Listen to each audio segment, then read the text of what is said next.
Every time a bell rings, an angel gets its wings. Today, I want to talk about some more 9/11 truth conversation that I have illustrated here on the tail end of this elephant that I have up for auction to fund my political campaign in 2020.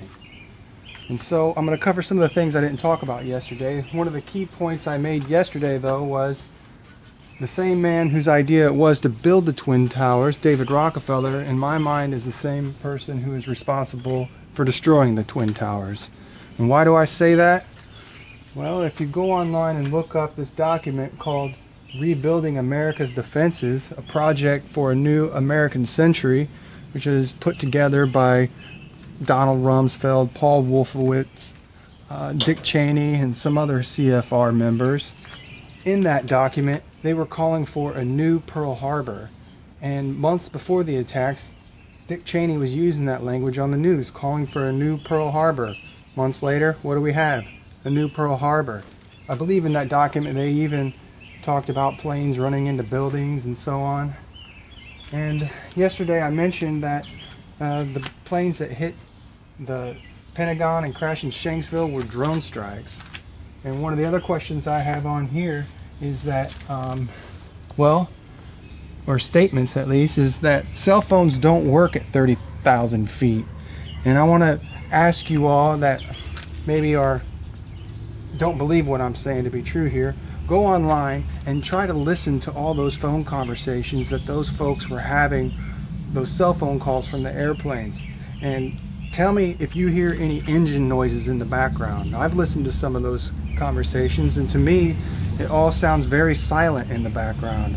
I don't hear any plane noises and so on, and so some people have speculated that those planes were brought down and at a military base somewhere, and those folks were ordered to call their loved ones and so on the ground because no cell phone reception was lost and such.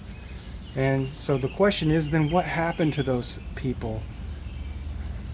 That's the most disturbing part of this whole tale in some ways. I mean, all of it's very disturbing, but that is really spooky to think that our government could have been responsible for the deaths of those folks.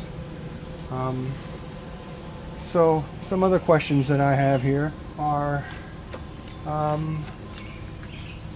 why were all the girders and the beams cut in 30-foot sections if it wasn't a controlled demolition? Also, why did Henry Kissinger step down from the 9/11 Commission? I could tell you it was because he had investments involved in the Bin Laden family. That's kind of odd. Henry Kissinger was also a part of the Council on Foreign Relations. But down here, also a big red flag for me, I brought up yesterday, Paul Bremer. He got on the news and said that Al-Qaeda was responsible for the 9/11 attacks 2 hours after the towers fell. What's weird, though, is Paul Bremer had an office in the Twin Towers, and where one of those planes flew into one of those buildings was exactly where his office was.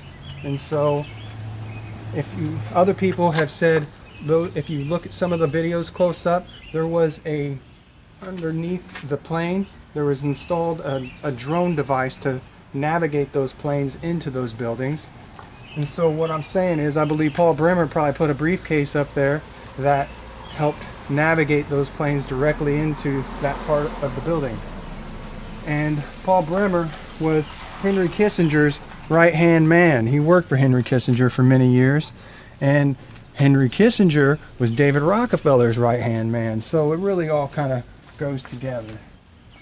Also, what's weird, Donald Rumsfeld, just 2 days or a day before 9/11, was on the news talking about $2 trillion missing from the defense budget. Where did that money go? Also, there was a lot of insider trading weeks before the 9/11 attacks, and there was some people that put short calls, I believe, on United Airlines and American Airlines, and our government has never released who placed those investments. That has been secret information that has been hidden from us, and I think that will reveal who is behind the attacks as well, if they actually published or let us know publicly who placed those bids on United and American Airlines. Well, I think that about covers it for part 2 of tail end conversation about 9/11.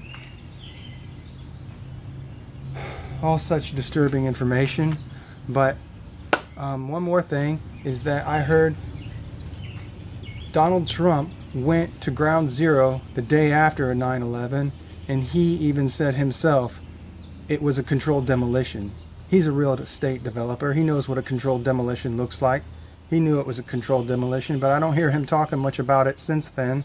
And our next administration needs to deal with 9/11 truth and bring out the real truth of what happened that day and hold people accountable and hold these people responsible who David Rockefeller's right-hand men were. And we need some accountability, and we need to end war, and we need to do right by America and the world. And that's what I'm here to do, is to fight for the American public, fight for democracy, and bring some truth, some love, and some peace back to this planet. So if you like that idea, write in Kasey Wells in 2020, and let's take our country back. Thank you for watching.